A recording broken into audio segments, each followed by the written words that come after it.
Hi guys, Togi here with a new video, and this video is a class tuning discussion video because there are a few new changes on the class tuning.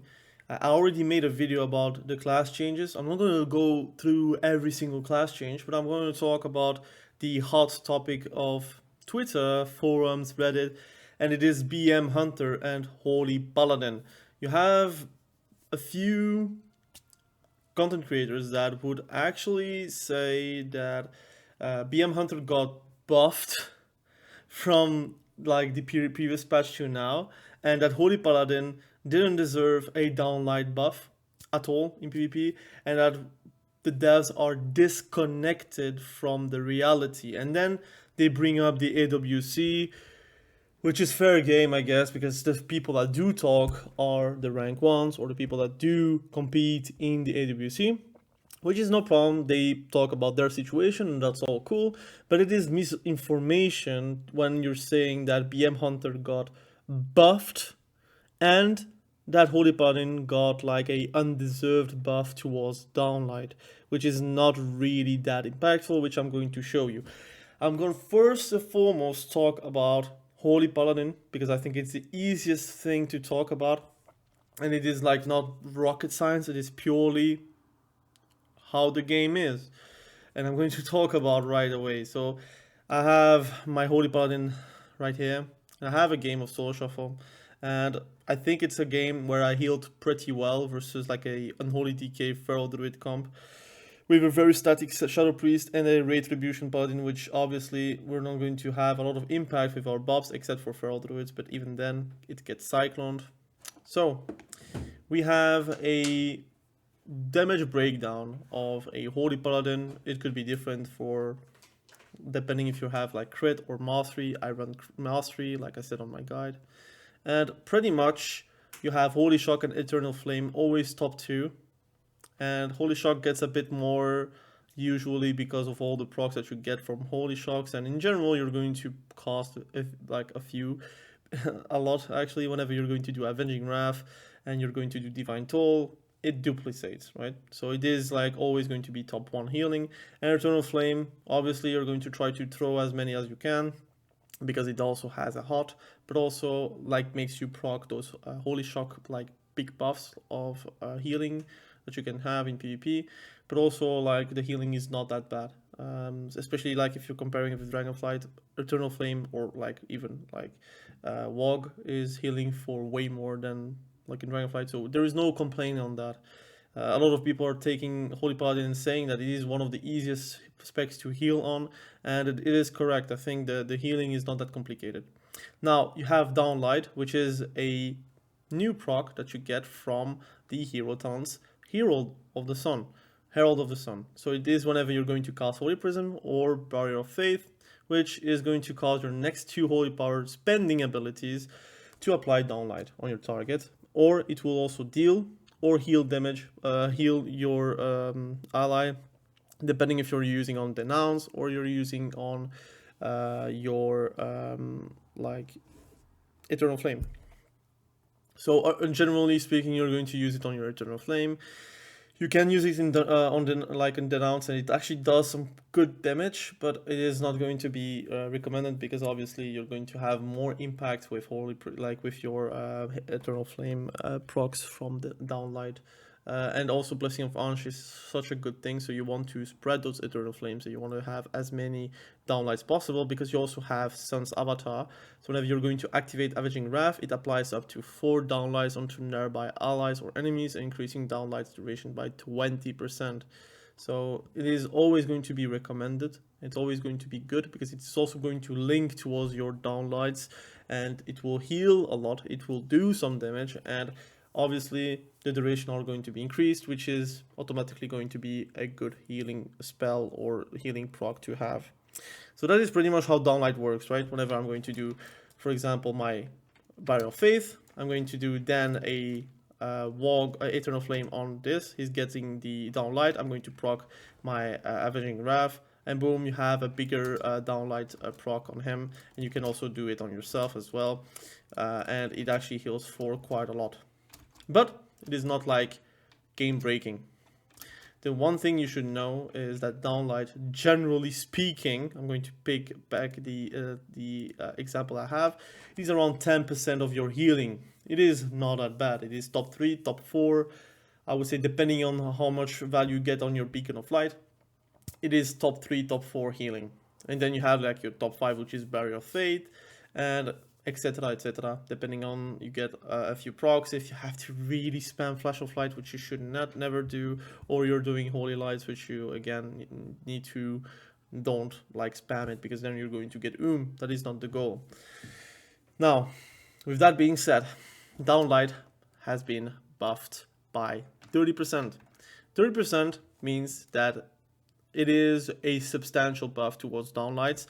It is hitting and critting around 200 to 300k, and obviously it is like quite strong. But 30% of it is going to turn a 200k Dawnlight into, I would say, 50k ish, 55k ish extra healing per like your Dawnlight, per tick of Dawnlight, which is noticeable. It's going to be good, but it is not going to turn a 10% healing towards a 20% or 30% healing done throughout the match. And I'm talking about like Soul Shuffle right now. It is going to do 30% more healing on a 10% spell. So it is 9.54 million, do 30% like buff onto it. It would be around like 13%, 12%, like no, 13 million or 12 million on a spell that was doing 9.54 million. So it's not game breaking. It's not like going to be magically the thing that is going to keep your team alive. It is going to be a nice to have thing, not gonna lie. It is going to be noticeable. It's going to feel good, but it's not going to break the game.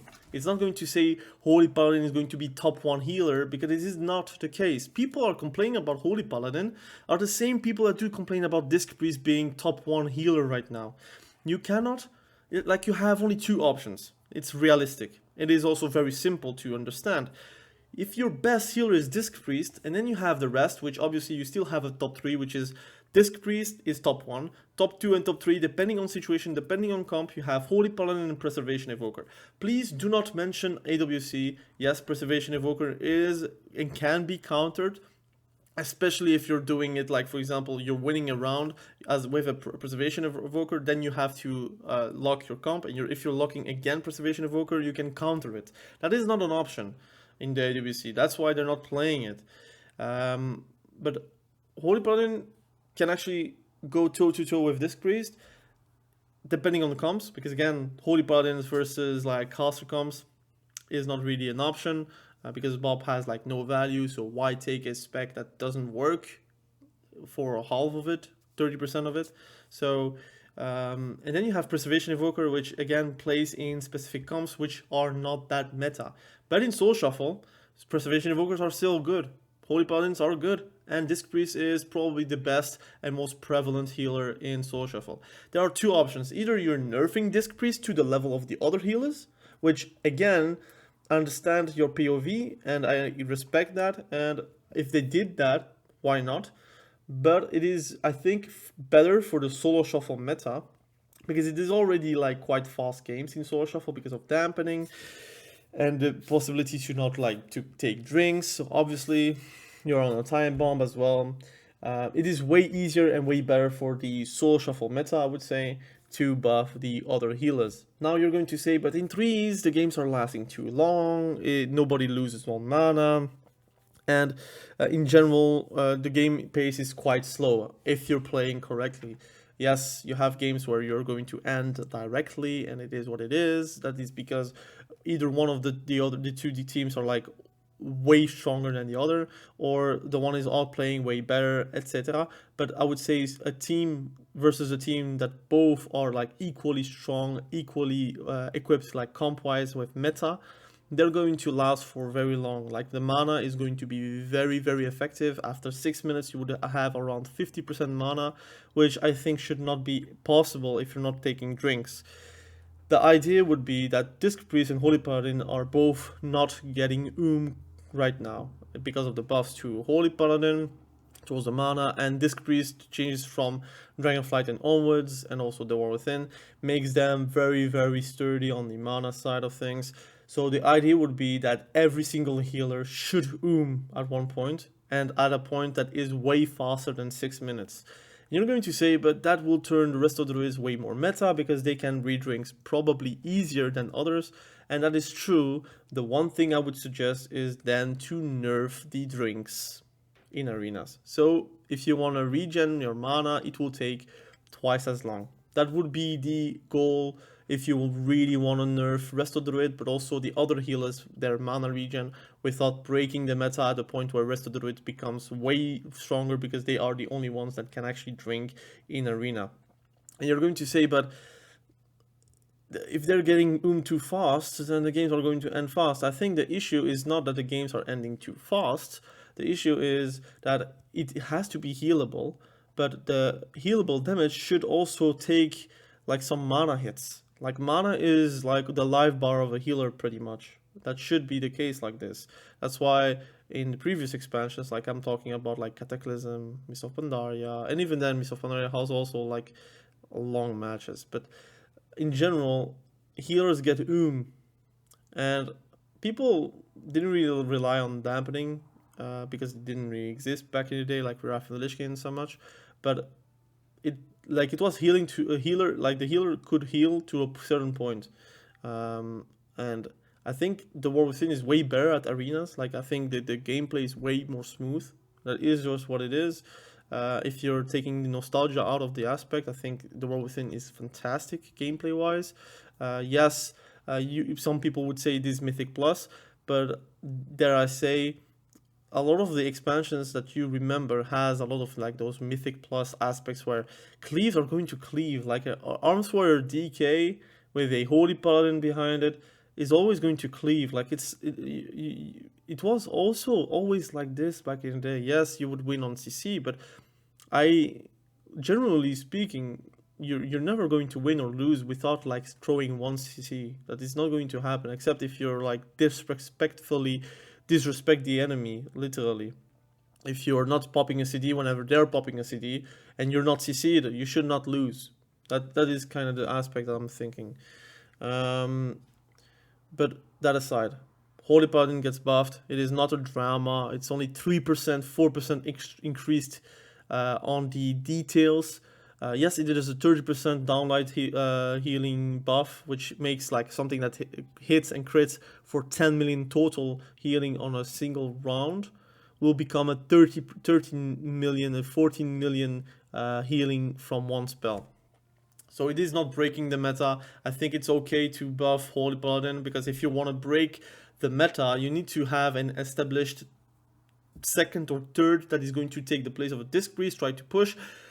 But behind you have the counter of the Holy Paladin that is going to then pop its head up and say, look, Holy Paladin, you're very strong. The only one that is going to be able to stop you is the Resto Druid, for example, with the Cyclones on a pop. That would be ideal.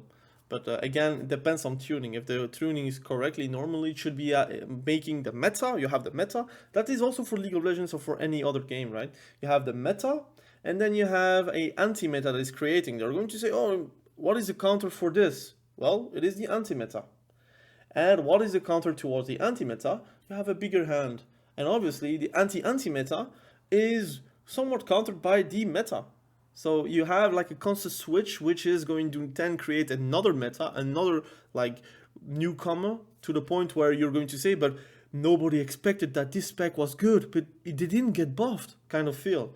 And that is something that happens like multiple times throughout the seasons. Like you always have like a spec that comes out of the woodwork, literally they didn't got buffed, but all of a sudden it becomes an 8-tier spec. That is because the meta establishes every single time. And that's why retail is so good, because they have constant tuning, which is going to affect all the specs. Whenever a spec is strong, you have a clear weakness of that spec and a clear like good synergy of that spec, but also a clear like counter to that spec. So you have a counter, a weakness, and you have obviously the complement. Like for example, if enhancement shaman is all of a sudden very strong, and Arms Warrior is all of a sudden very strong, Turbo is going to be destroying casters. And casters are going to be a bit weaker because of that. And obviously, what is strong versus Arms Warrior Enhancement Shaman?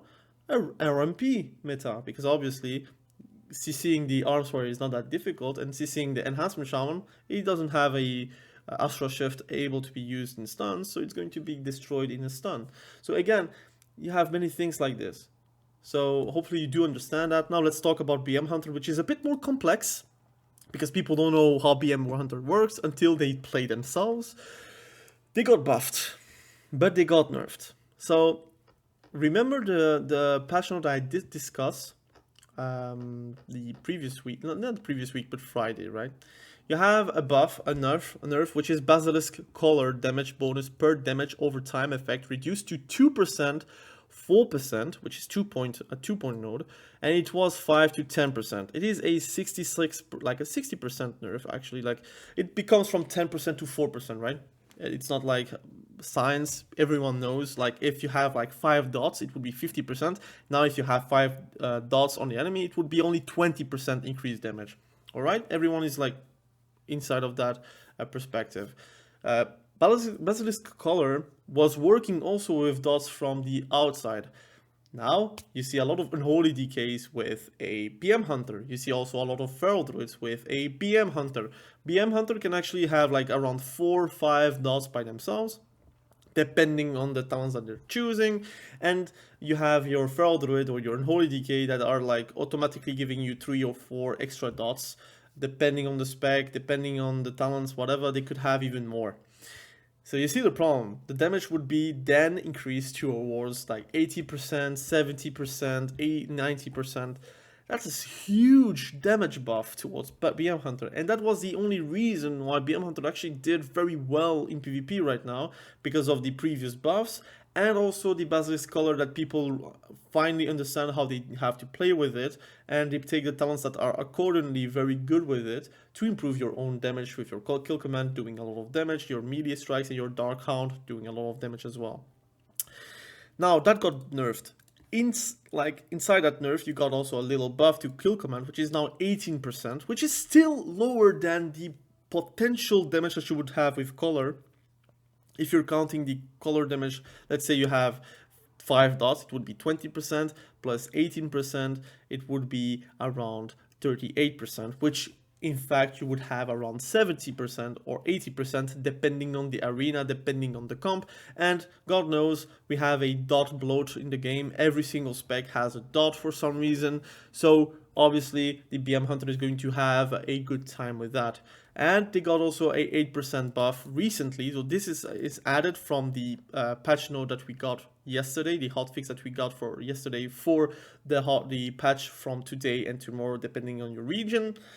That is 8%. People were all crying, oh no, Blizzard buffed again BM Hunter. Oh no, they broke the spec that was breaking the AWC, which, reminder, nobody won as BM Hunter the AWC, by the way. They broke the spec, they broke the game. Blizzard doesn't listen to PvP, cry, cry, cry. The issue is, I am fine with BM Hunter getting nerfed, and it is a huge nerf. You have to remind yourself, this is the first nerf that we have with BM Hunter, and then if you're scrolling a bit down, like I know it's very difficult, you take your mouse, you're scrolling down, right? You go to Hunter, you see Survival of the Fittest now provides 25% damage reduction instead of 30%. You would say, oh, it's only 5%. Reminder, it has 2 stacks. It has also a possibility to be active with Dark Ranger Smokescreen. As you may see here, you have Smokescreen now applies Survival of the Fittest at 50% of effectiveness, so instead of 25%, it will be 12.5%, probably rounded up or rounded down depending on how it works in World of Warcraft. That is nerfed. And you have a 33% nerf on Survival of the Fittest, where if you're doing Feign Death, you would have a 90% damage reduction or something like that, a bit more, a bit less, who cares.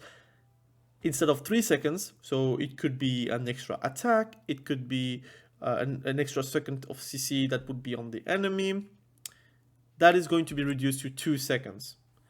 And you are going to tell me with a straight face on Twitter, forum, Reddit posts, YouTube, anything, you're going to say to a straight face that BM Hunter got buffed from yesterweek, literally from the week before. So before this patch, the patch that we are going to get today or tomorrow is a buff to you if you're reading this. Come on, guys, a bit of seriousness. I know it's popular to like critique and hate on BM Hunter, but BM Hunter is really not the problem right now. It got nerfed on the damage, total damage that you could do, like ideally.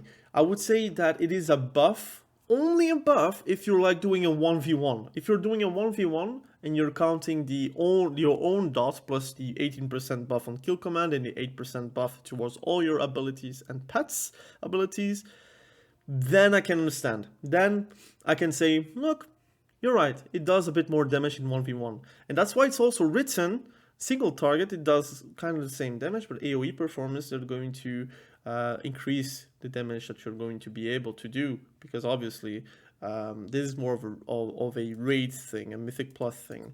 But in PvP, it doesn't matter. In 1v1, you're never going to like it's never going to be seriously seen. First and foremost, like you're not going to see like pure balancing changes because of world PvP or 1v1 duels.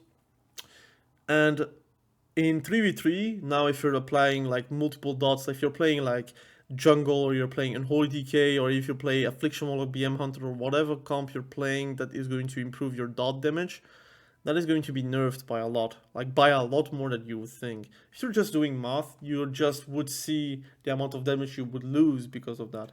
And that is again a reminder that if you really want to cry, in around 20 days, you will, like around 20 days, 15 days, 2 weeks actually, you will get a Dark Ranger rework, and at that point you can then cry about BM Hunter or MM Hunter being like very strong, because obviously they're going to rework it to make more sense, and they're going to be even stronger because BM Hunter would be able to do dire beasts, and those dire beasts are going to be dark hounds, so good luck with the damage of dark hounds. Those are going to probably be top 1, top 2 damage in PvP.